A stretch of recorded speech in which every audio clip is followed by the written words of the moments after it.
Sejam muito bem-vindos a mais uma super dica de biologia para você que vai fazer o Enem e você que está buscando material para complementar os seus estudos. A nossa super dica de hoje é sobre adaptação biológica, um tema que é recorrente em algumas outras linhas de conhecimento da biologia, como ecologia, como zoologia, como botânica e também como evolução. Preparei para vocês hoje uma linha de raciocínio falando um pouco do ponto de vista evolucionário, onde nós vamos partir dentro de uma teoria chamada de teoria de Opari ou teoria de coacervado, que mostra que a vida, de fato, como nós conhecemos, ela iniciou-se de forma muito diferenciada do que se é atualmente. Iniciou-se em um ambiente onde a Terra desprovinha de massas continentais, formada basicamente de massas oceânicas, que sofria grandes influências de fenômenos físicos, como radiação solar, como aquecimento e também tempestades elétricas. Esses fenômenos que aconteceram dentro desse ambiente aquático mencionado, eles colaboraram para o processo evolucionário, dando origem, dessa forma, a uma primeira estrutura chamada de coacervado, que, ao passar do tempo evolutivo, adicionou-se essa estrutura dentro de processos evolucionários, a estrutura chamada RNA, contribuindo assim para o surgimento da primeira forma de vida, um ser probionte. Então, dentro da biologia, nós defendemos que as primeiras formas de vida que surgiu no nosso ambiente foi um ser tido como heterotrófico anaeróbico. Ou seja, esse ser ele era averso ao oxigênio, produzia suas moléculas de ATP sem a presença desse gás, uma vez que até então o gás oxigênio ele ainda não compunha parte da nossa atmosfera terrestre. A partir desse ser anaeróbico e heterotrófico, surge por processos evolutivos seres como os seres heterotróficos, e dessa forma surge na nossa atmosfera terrestre o gás oxigênio, provocando assim um primeiro processo evolucionário conhecido como a nossa primeira extinção em massa, e a partir desse processo os seres sobreviventes a esse processo de extinção em massa, devido à presença do oxigênio na nossa atmosfera, originam-se então o nosso terceiro grupo de seres, os seres heterotróficos aeróbicos. Dentro da biologia, nós sempre gostamos de discutir, para que os alunos entendam e compreendam um pouco os processos de seleção e até mesmo os processos de especiação e adaptação, comentar um pouco sobre a ecologia dos ambientes, como que essa ecologia está envolvida nesses processos. Então, se a gente parar para pensar, atualmente o nosso planeta ele compõe basicamente cerca de 2 ecossistemas básicos: aquático e terrestre.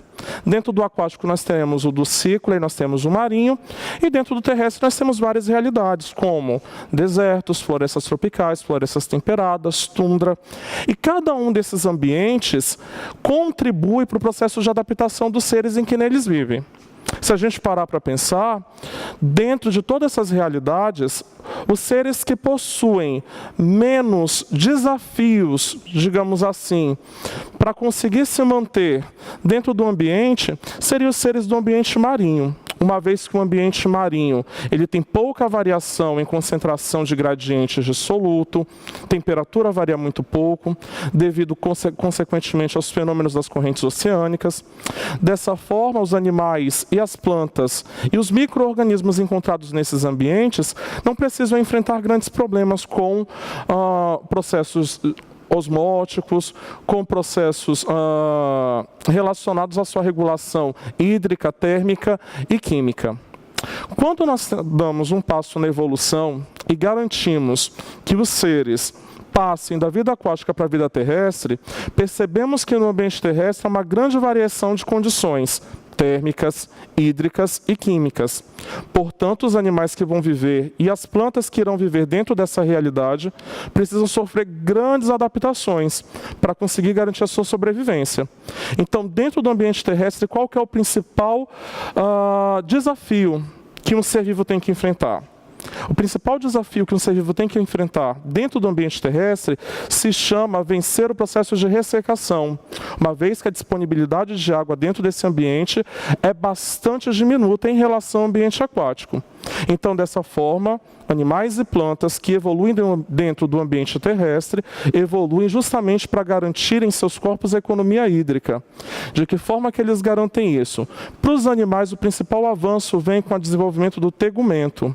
um tegumento que tende a ser mais grosso, mais espesso, garantindo a esses animais a menor perca de água por evaporação. Também temos uma grande variação no esqueleto, pensando que quando os animais estão habitando e vivendo dentro de um ambiente aquático, todo o peso corporal é sustentado pelo próprio ambiente.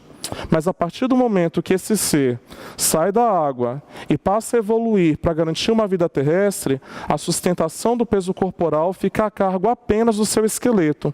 Dessa forma, se compararmos esqueletos de animais aquáticos com esqueletos de animais terrestres, vamos perceber que os animais terrestres possuem esqueletos mais robustos, enquanto que os animais aquáticos tendem a ter esqueletos mais frágeis, mais finos e gelatinosos. Essa é uma adaptação que evoluiu justamente para o ambiente terrestre, para garantir esses animais, além do processo de locomoção, a sustentação do corpo. Nas plantas nós vemos outro tipo de adaptação. As plantas que são adaptadas para viver em condições de escassez de água são denominadas dentro da biologia como xerófitas. O que são plantas xerófitas? As plantas xerófitas são aquelas plantas que possuem adaptações para atravessar condições adversas enquanto à disponibilidade de água. A principal adaptação que nós vamos encontrar nessas plantas é em relação a uma estrutura muito importante, que está relacionado à fotossíntese, que está relacionado ao processo de respiração e que está relacionado também com o processo de transpiração das plantas. Essa estrutura que eu estou falando são as folhas. Vemos que em região onde essas plantas são encontradas geralmente em ambientes úmidos, com grande disponibilidade de água, as folhas tendem a ter grandes superfícies, uma vez que uma planta encontrada em condições de umidade, ela enfrenta um problema de ganho excessivo de água. Portanto, ela precisa equilibrar esse ganho excessivo de água, tendo uma maior superfície de evaporação, perca de água por transpiração. Agora, quando eu tenho uma planta que eu encontro ela em ambientes como o semiárido brasileiro, lá na Caatinga, nós vamos perceber que essas plantas elas não desenvolvem superfícies foliares exuberantes, como as plantas da Mata Atlântica, como as plantas da Amazônia, ou como as plantas do Pantanal.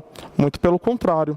Nós percebemos que essas plantas têm as suas folhas reduzidas e adaptadas em uma estrutura que nós chamamos de espinhos. Qual que é a função, então, dos espinhos? Os espinhos têm por função e são desenvolvidos na planta xerófita para garantir que essa planta perca pouca água por transpiração, uma vez que o órgão foliar é o principal órgão que promove esse processo fisiológico, o processo da transpiração. E aí nós percebemos também que as plantas xerófitas têm uma outra adaptação, caules suculentos e verdes, uma vez que, já que elas não possuem a estrutura foliar, essa função de captação de energia solar para a realização da fotossíntese é incumbida a outro órgão que não mais as folhas, e sim aos seus caules.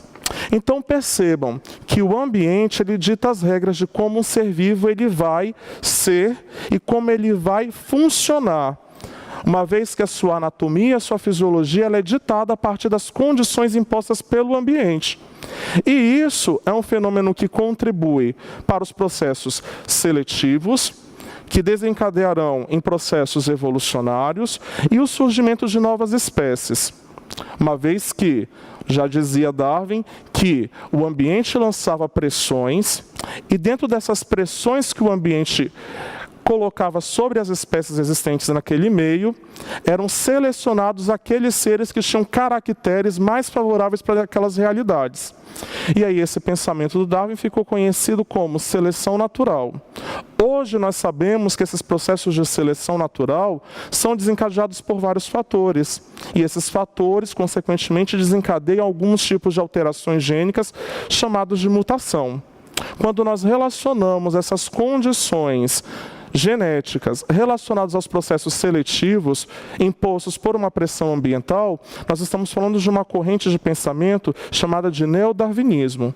Então você que vai fazer o Enem, você que está se preparando para qualquer outro tipo de vestibular, seja de universidades públicas, seja de universidades privadas, é necessário, é primordial que você compreenda alguns dos processos evolutivos, que você entenda um pouco de processos adaptativos e que você consiga correlacionar como a ecologia, como o meio ambiente e como este tem fatores que contribuem para a diferenciação de várias espécies, vegetais, animais e de micro-organismos.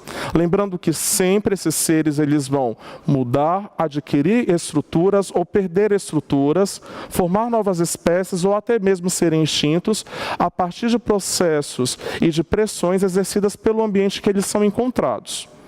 Lembre-se que um dos principais fatores que vão interferir no processo fisiológico dos animais, a gente sempre vai lembrar da água inicialmente, uma vez que foi na água que a vida surgiu. E a partir de processos evolutivos e mudanças da nossa própria conformação planetária, leia-se principalmente em relação à nossa atmosfera, com a chegada do gás oxigênio e o surgimento do ozônio, a vida conseguiu meios para sair do ambiente aquático e explorar dessa forma o ambiente terrestre. Então ficamos por aqui com mais essa dica de biologia. Espero que vocês tenham gostado e compreendido.